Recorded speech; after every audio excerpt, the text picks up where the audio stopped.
Welcome to HEARTCORE at home. My name is Alisa, and I'll be guiding you throughout today's class. Let's start off with some deep breaths so you can get the most powerful core activation possible. I want you to start off with a tall, neutral spine with your shoulders rolled back. Take a big inhale through your nose. Feel your ribs expanding. Take a big, powerful exhalation out your mouth.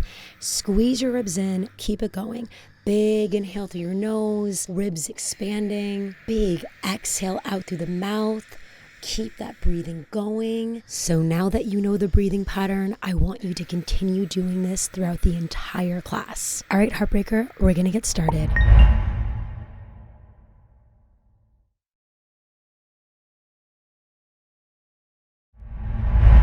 Wheelbarrow. You are in a kneeling push-up position. Your hands are gripping the edges of the front platform and knees are on the carriage. Squeeze your inner thighs together and slowly hinge backwards from your shoulders. And to pull yourself in, use your lats, triceps, and shoulders. So you want to be creating tension in your lower abs, squeezing your inner thighs together, squeezing your glutes.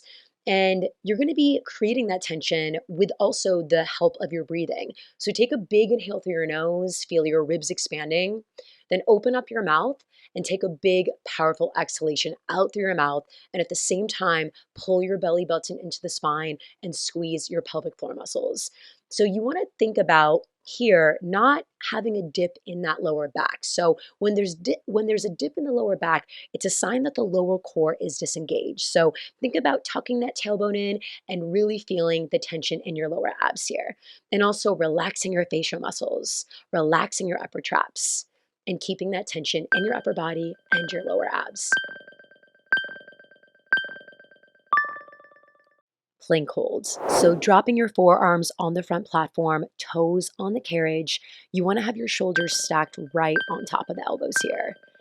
And let's breathe again. Take a big inhale through your nose. Feel your ribs expanding, your lower abs rising. Open up your mouth. Big exhalation out through your mouth. At the same time, squeezing that belly button into the spine, squeezing your pelvic floor muscles. This is a preparation hold for a plank to pike that's coming up next. So really focus on having that tension in your core muscles and really feeling how the shoulders stay on top of the elbows the whole time.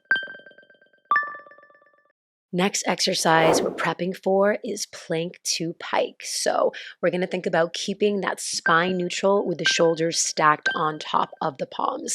So let's start. So pike up the hips slowly towards the ceiling and slowly lower your hips right back down to that plank.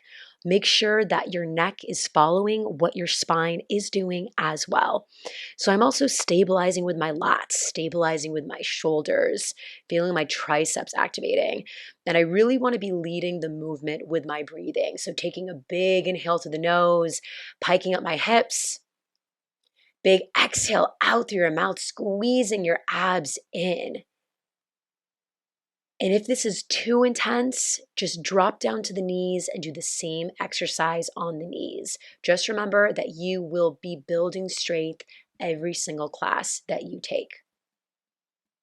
Make sure as well that the shoulders do not come in front of the wrists. If that happens, the shoulders are doing more work than those lower abs. Catfish, hands on the high bars, toes on the carriage, back and tabletop with the knees under the hips. So let's start this exercise. You're going to slowly extend your legs out towards the back platform.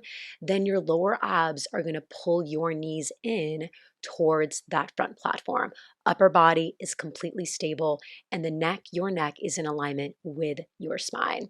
So take a big inhale through your nose, slowly extend your legs out, big exhalation through your mouth, and feel your lower abs pulling up to your spine. So I'm stabilizing through the lats here, shoulders, triceps, stabilizing through the upper abs right here as well. So something you want to think about here is keeping your hips in alignment with your shoulders. It's very easy here to want to drop down the hips. There's nothing wrong or dangerous about that. It's just you get less core engagement. So make sure you're keeping the hips in alignment with the shoulders the entire time. So, with your hands on the high bars, I want you to squeeze these high bars. So that way your rhomboids and serratus anterior muscles will activate.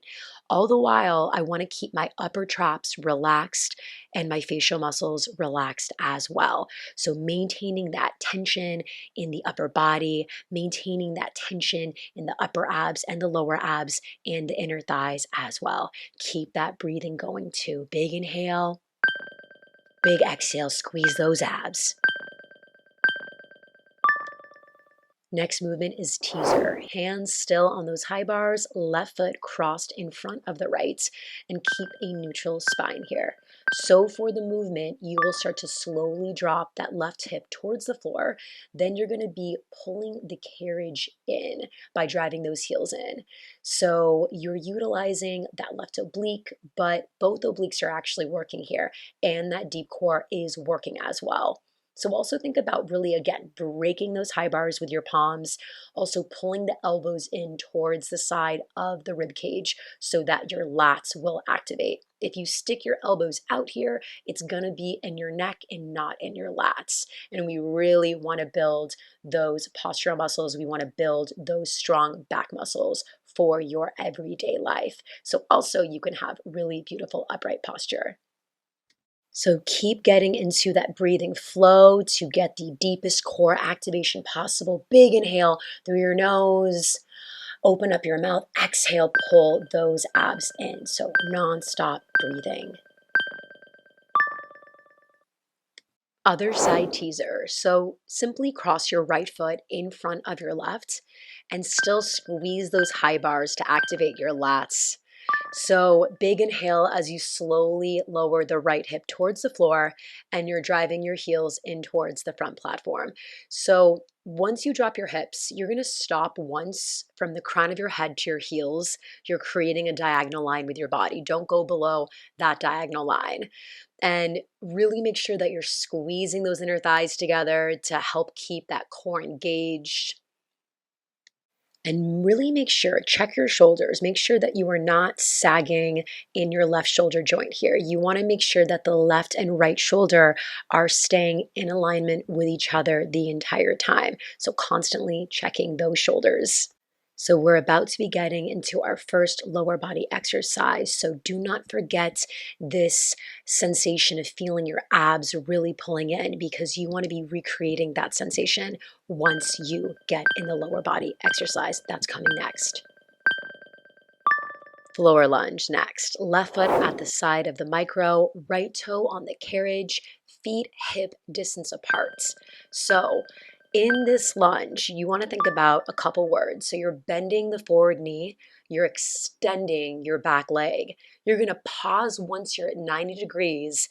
Then your left foot is going to smash through the floor to create tension behind your left leg. You're going to be driving through your hips, then pulling through your core muscles to come to standing. So on that 4 count down, coming down for 1, for 2, for 3, for 4, and up 1, 2, 3, and 4.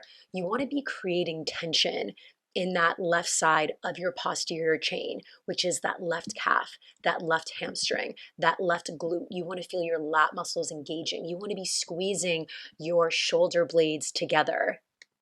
And you also want to consider that your torso is going to be naturally falling forward. If I keep my torso totally upright, my core muscles will not get the opportunity to engage. You won't be able to create tension with a completely upright torso. So if you check out my form here, my torso is falling naturally as I extend my back right leg out. So let's bring it back to that breathing. Big inhale through your nose as you come down. Then as you drive through that left heel, I want you to exhale, squeeze those abs. So big inhale through your nose. Big exhale, pressurize that core.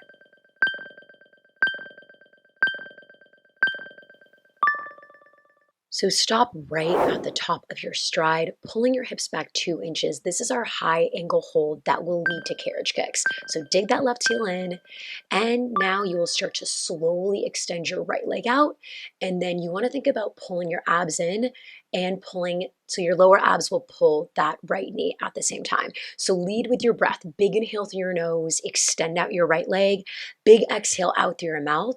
Pull your abs in. So your abs are kind of like pulling in that right knee. You're connecting that core to that back leg. You also want to think about squeezing those shoulder blades together to make sure that those upper back muscles are engaged as well. We don't want to be like rounding the upper back. Really be very proud with your chest as well. So big inhale, extend the right leg. Exhale, pull the abs in. So you're really digging in with that left heel as well. You want to maintain that tension behind the left calf, left hamstring, and left glute the entire time.